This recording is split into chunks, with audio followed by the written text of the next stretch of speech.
Hey, welcome back. We have a knife to unbox tonight. Oh, no. Where'd I put my knife? If I only had a knife around here somewhere.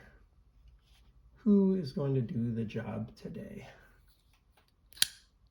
This guy can do it. CGRB Pyrite doing the work. All right, hang on. I'm gonna just do this one a little bit off screen here. I'm actually kind of stoked.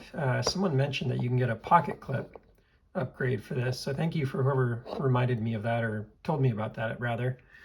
And I have that in the mail. They were sold out for like a month, but they're back in stock. So check out Artisan Cutlery's website for the CGRB Pyrite pocket clip upgrade, because I feel like that's one of the missing links on that knife. It's a functionally great pocket clip, but it's just super cheapo.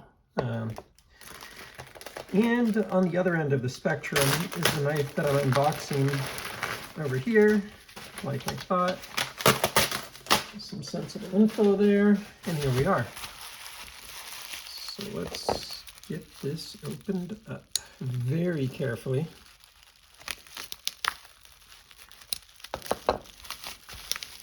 Very carefully. There we go. Gosh, every time I see this box, it makes me happy.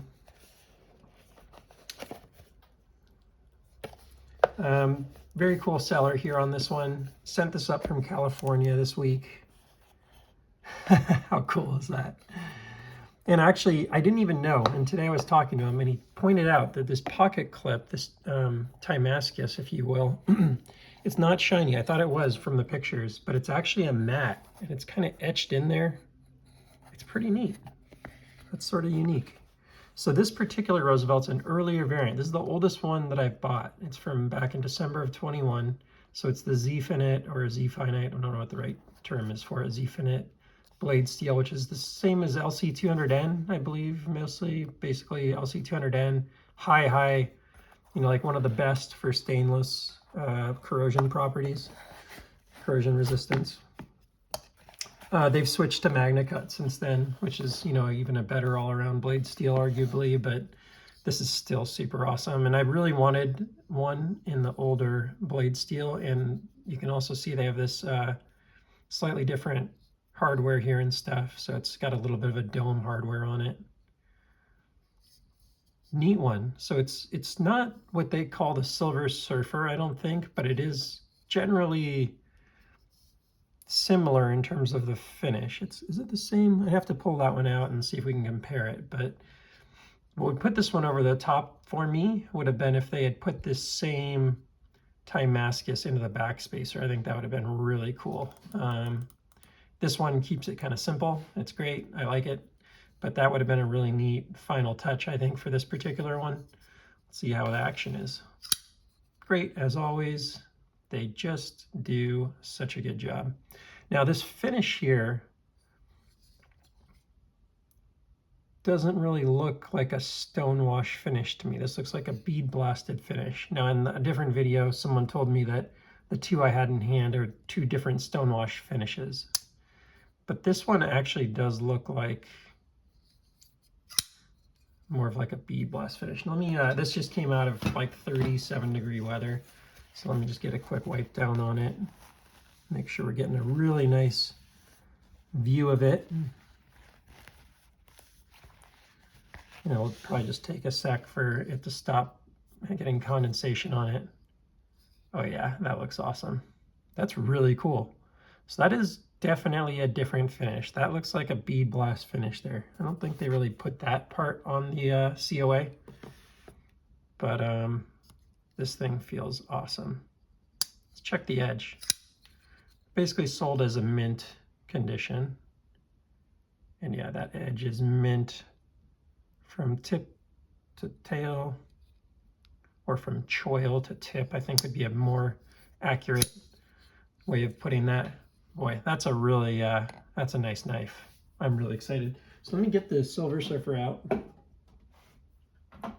And let's compare, you know, a new gen. These are made almost exactly a year apart. This is kind of cool. Oh, I picked the wrong one out. That's not a Silver Surfer at all. Hang on one sec. I think it's this one. First world problems. Okay, there we go. Yeah, it's actually a different finish, isn't it? So this one's made like a year and 2 weeks later. 12/16 of 21 versus 12/28 of 2022.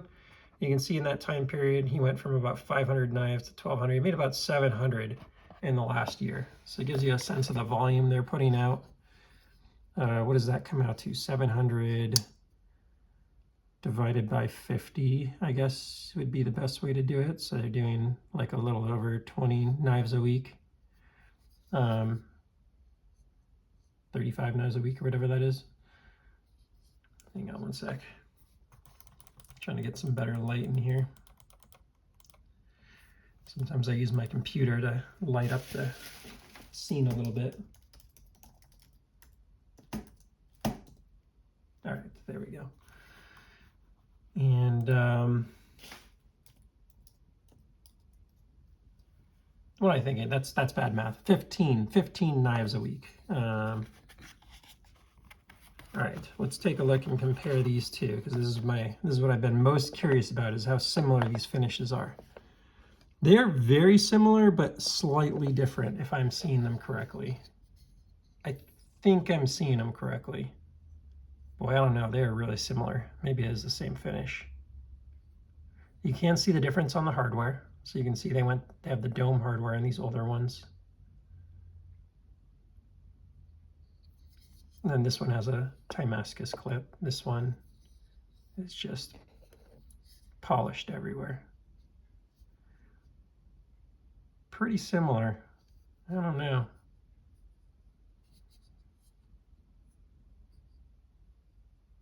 Those are cool knives. Action is just so good on these. Wanted to see how the detent might have changed over that year. It's stronger detent now. I mean, this is also a newer knife, but take a look at the difference on the blade finish also. So here's the new Silver Surfer. I'd be very surprised if that was not some sort of bead blast finish. That's what that looks like to me. I could be wrong, but I'm pretty sure a year ago that was a very different finish than what they're doing now. Whereas the two that I looked at before were like a month apart, and I was told that they were both stonewash, but one was more aggressive than the other. Let me pull that one out as an example.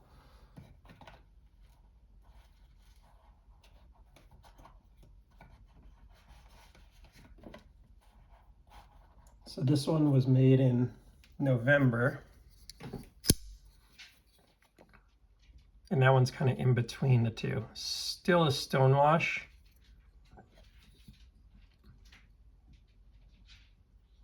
You can still definitely see the difference of these two. But then even versus this one has a more aggressive stonewash. You can see there's a lot more inflection of light. It kind of moves around. It almost looks like it shifts. It's almost like a little shape shifter.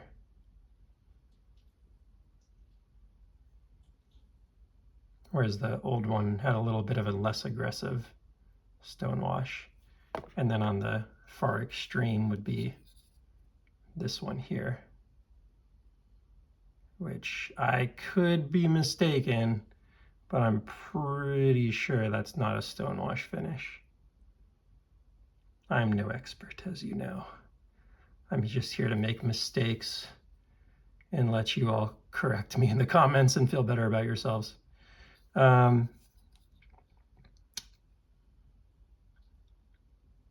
It looks like the factory edge was a little more aggressive back then. Like it's almost looking like a little bit of a different edge.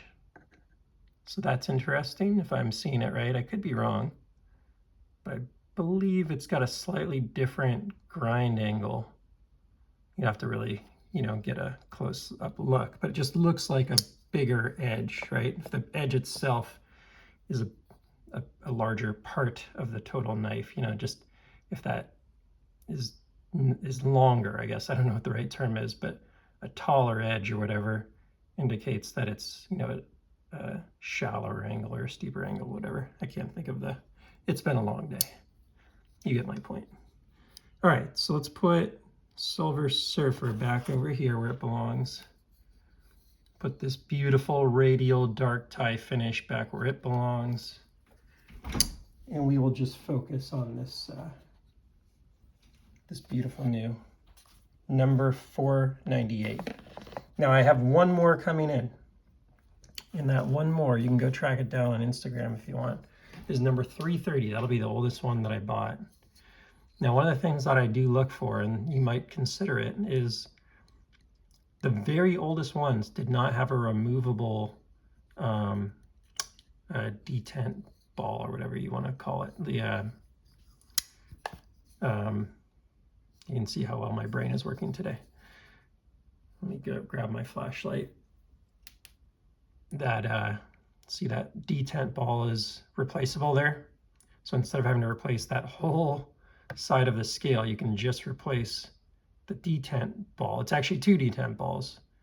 You can see that can be removed there. So on the very oldest ones, they did not have that, and those are the ones that I'm personally not interested in, but I think, a real Rosie collector might actually be very interested in those, because especially if they're in like new condition, that's a pretty cool difference on the old ones versus the new ones. So, but this one's really neat.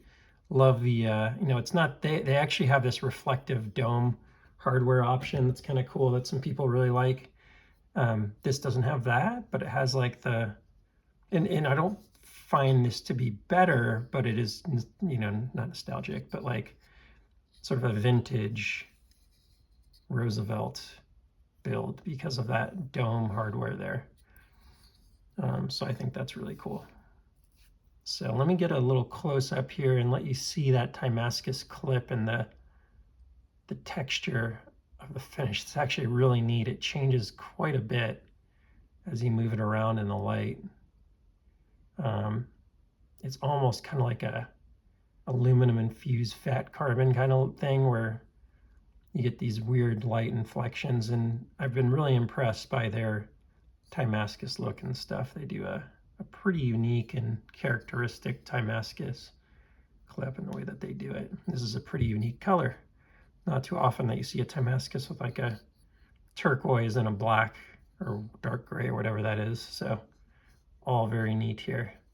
It's a really cool one. I actually like it quite a bit more in person even than I thought I was going to. I was a little unsure about everything here. And yeah, I'm really pleased with what I'm seeing. So neat one. Another really cool Roosevelt for the collection.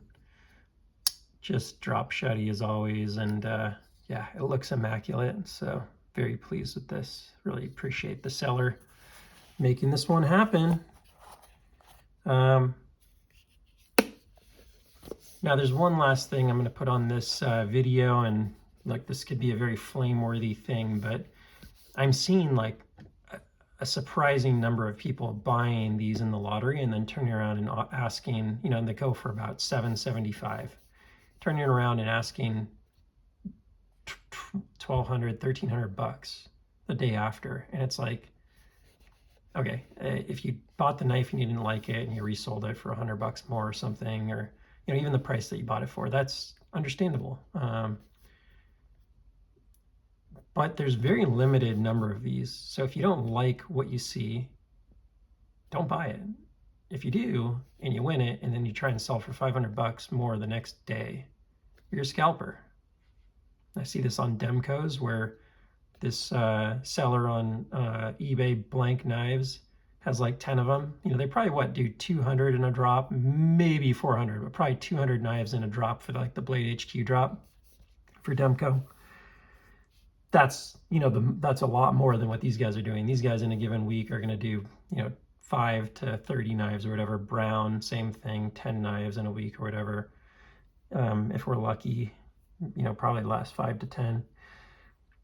So, call it what it is. If you're entering the lottery just to go and sell the knife for more on the secondary market, you're a scalper. And that is just what it is. It means that you're stopping the people that want to buy the knife from getting it at the price that the manufacturer is willing to sell it for, which is already a lot. $775 for this knife is a lot of money. But the value's there at $775. You start getting into the $1,200 range, and we're just commodity buying, right? We're just going off of rarity. And I appreciate rarity as much as anyone else. Don't get me wrong. Rarity is a big driver for what I do. But if you're in it for profit, you're not buying the knife. You're basically just trying to make money. And that costs other people money, right? So I do resell my knives. If I bought my knife on the secondary, I'll try and recoup my money on the secondary. And I don't feel bad about that because I was paying the piper in the first place. I try not to pay like the high gougers or the scalpers that I see are continuously doing this. I try and avoid them. But some average person and they've had it for a year and decide to sell it, like that's different. Maybe they had it for a few months and they decide not to carry it. That's a, it is what it is, right? And maybe they sold it because they didn't want this style and they wanted another style, and to get that on the secondary, they have to pay, $1,100 or $1,000 or whatever, and I get that. But buying it and then selling it like the next day for a $500 profit, scalping. It is what it is. So again, flame-worthy concept, comment, etc. But to me, that's it's not in the best interest of everyone in the community. It might be in the best interest of that person. And I understand and not everyone's in the same financial situation, and some people need the money and they figure that out, and that's their hustle, and that's fine. But you're a scalper. So I don't know. I see some people that are doing that scalping kind of acting like they're a friendly part of the community. Like, hey, I'm making the knife available to someone. No, you're not making the knife available. You're taking that knife from someone at a reasonable price and selling it for more. And, just if it smells like a duck, it quacks like a duck. It's a duck, right? That's all I got to say on that. Hope that didn't piss too many of you off, but it's something that's been top of mind for me this week as I've watched this last drop of Roosevelt's just go for obscene money on Facebook, and someone tried to put one on Reddit tonight. A lot of people weighed in on that on Reddit, where you're allowed to. You're not allowed to do that in the Oz Roosevelt group or the Oz group on Facebook. You're not allowed to do that on Blade forums. But hey, I've got a little bit of a voice here, and that's something that I'm going to use it for. So, and I'm honestly, like, I listen to counter arguments to it and I try and understand them. And I'm not just going to say I'm like 100% nonprofit. Like, I try and break even or, make a couple bucks here and there if it makes sense to like cover my shipping or whatever when I'm buying and selling so many knives. Like, I admit that I'm not just here to like pay for everyone's knives. Don't get me wrong. But I think there's, there are different levels of egregious behavior. So anyways, feel free to comment on that topic. Let me know your thoughts if you'd like to, or let's just keep it about knives. Totally understand that too, but it's something that's kind of been in my mind. And, as I open it at Roosevelt, it's definitely top of mind. So I hope I'll see you on the next one, and take care.